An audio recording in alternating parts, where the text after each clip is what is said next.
When we started this Curry idea, way back when, I was interested in what is this scope of undergraduate research at the community college in our country? Like how many people are actually doing this, engaged in this? And I was at a conference where the results of this national student survey of engagement was being given. And that's the survey that's given to four-year schools, to their students. And there's a question on there, and I can't carry the laser pointer on these two things. But on the left, under the NSE, about halfway down where it says, work on research project with faculty or outside courses, right? Turns out 19% of college seniors will have engaged in some kind of project or research outside of the normal coursework with faculty at that school. I wanted that number for the community college. So I went to the MCSC at this point. I didn't even know there was a separate survey, right? They're almost identical. Almost, until you get to that question. And the corresponding question on the MCSC asks about remediation. Which I thought that was pretty sad. There was not a single question on the MCSC that asked anything about undergraduate research. Right? So I was up against a culture in our country that has already made the assumption that it's not what we do. Right? So that was a problem. Now, on the right, I knew of that these schools existed. This is Mass Bay Community College. Mass Bay Community College, just outside of Boston. They have a biotech program there, run by a guy by the name of Dr. Bruce Jackson. They just announced their 20th Goldwater Scholar, which, if you know the Goldwater program, it's a highly competitive undergraduate science scholarship. Only 300 given out across the country every year. And in each of the years his students won, he was the only community college where students were awarded this Goldwater. So that shows you the high level of research activity that's going on. We've had 3. So normally when I give this presentation, I say between Mass Bay Community College and Finger Lakes, we have 23 Goldwater scholars. Right? And Bruce lets me say that, right? Then I have to say, well, we have 3, he's got 20. But so I knew it's possible. I just didn't know the scale and the scope of it. All right, so this is where it is today. So we were awarded, I went through many phases, which I'll talk about later, before we got to this point, under the TWOS program, which doesn't exist anymore. It's now been folded into IUS, if you're looking at NSF, Improving Undergraduate STEM Education. But at the time, the TWOS program had 3 tiers to it. So there was Type 1, Type 2, Type 3. And the year we were awarded our Type 3 award, we were the only Type 3 award that year that was given. It was also the first time in the history of that program, going way back to when it was ILI and all those other weird things it used to be, CCLI, that a community college was awarded at that tier.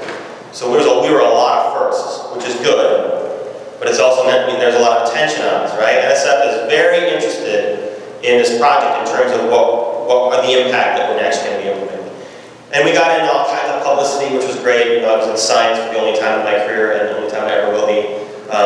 And you can see there's Dave Brown there for those that know him from NSF. He's another guy that's really engaged with students in undergraduate research and is now at NSF. Here's our network. It's a big network. We just added the 7 more under the bottom right where it says HSI partners, Del Mar, Stray Mountain, Lone Star. Those were just added as part of a supplemental award that we were able to get to create a Southwest regional network of Hispanic serving institutions that are all engaging in undergraduate research programs. So we were able to put that together, and we just did their training in Phoenix just a couple of weeks ago, so we got them started. So it's big. You can also see, I don't know if it's the lower left of the map there, kind of weird in the lower right, it looks like there's 2 schools in the ocean. The one that's in green on the right is Florida Keys Community College, and the one on the left is actually Kapiolani Community College in Honolulu. I have to do site visits every year to all these partners. Yeah. So we like to split up amongst our co-PIs. You know, we'll make a list where we're going to go this year, and I make the list. And yeah. So I've been there a few times, right? In Milwaukee. So let me talk about why it's important to do what you guys are doing right now, which is this networking.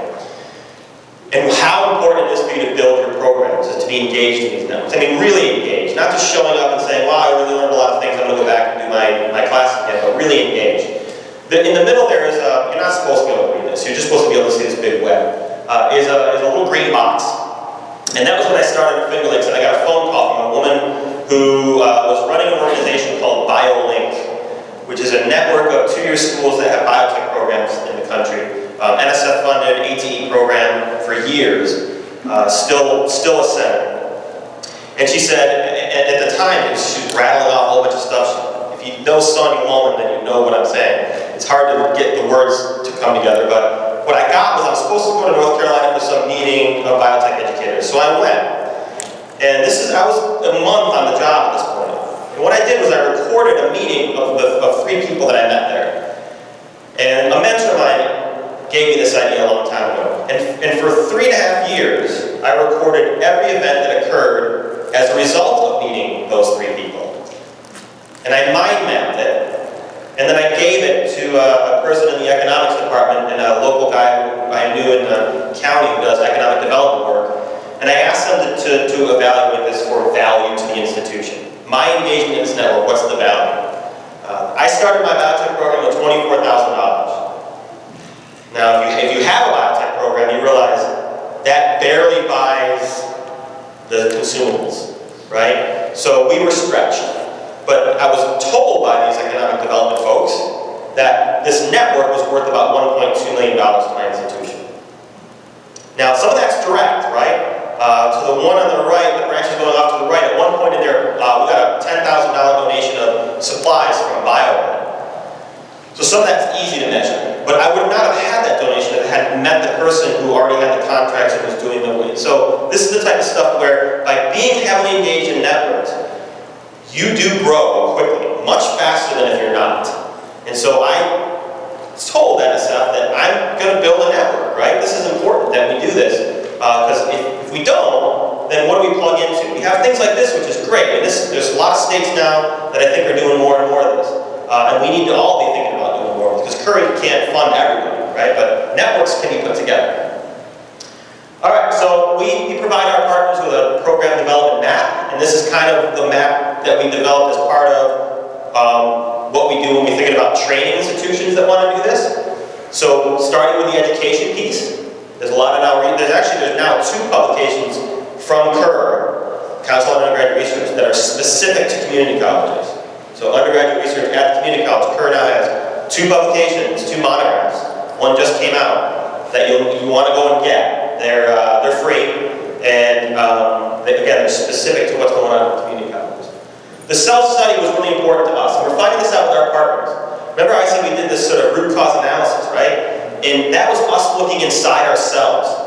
When we ask some of our other partners to do the same thing, it's interesting, the barriers, the things that they come up with, sometimes are very different than what our challenges were. And we're finding very quickly that all of our partners are very different with respect to what their challenges are, what their obstacles are. So we have to, as part of our workshopping, we have to help them do that internal look inside ourselves to find out what it is. Because if you just went with the literature, time, money, space, you'd be spending a lot of time trying to address those 3 things, when in reality there's probably some deeper things that are getting in the way that you need to really take a look at. Okay. And the adopting models, we have 3 models that we help our partners with that we've been working on for a long time, which I'll get to in a minute. Infrastructural elements, like things like an IRB. I mean, how many of you have those, right? I hear a few. All right, how about this one? Who has an Aya cook? I got you. Who knows what an Aya cook is? Okay, so this is an institutional animal care and use committee. When I started at Finger Lakes, we had a biology lab, with a whole bunch of things like flying squirrels and all sorts of stuff to use as demonstration in the lab.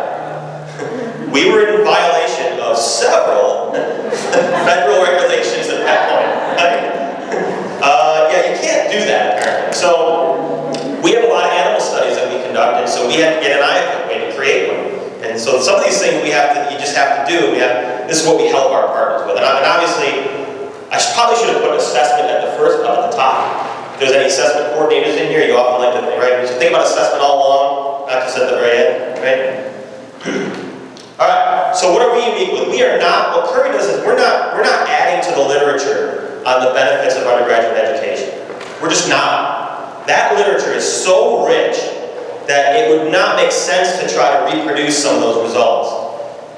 We know it's important that we do undergraduate research. We know it's powerful on an institutional level, on a faculty level, and on a student level. It's not just students, it is effective in many ways.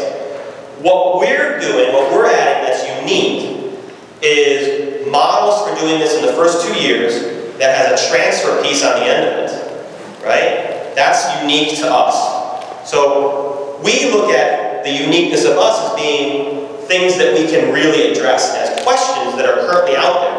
You know, what is the impact of undergraduate research on underrepresented groups at the community colleges? There's plenty of studies to show that it increases persistence in STEM for underrepresented groups, but that's usually been done in these sort of longitudinal studies. They go from a 4-year school into graduate school. But what about when you're at a rural community college where the students come in and they have no clue what they want to do, and you get them into a STEM program? How does the research experience keep them there? Does it improve their persistence? So that's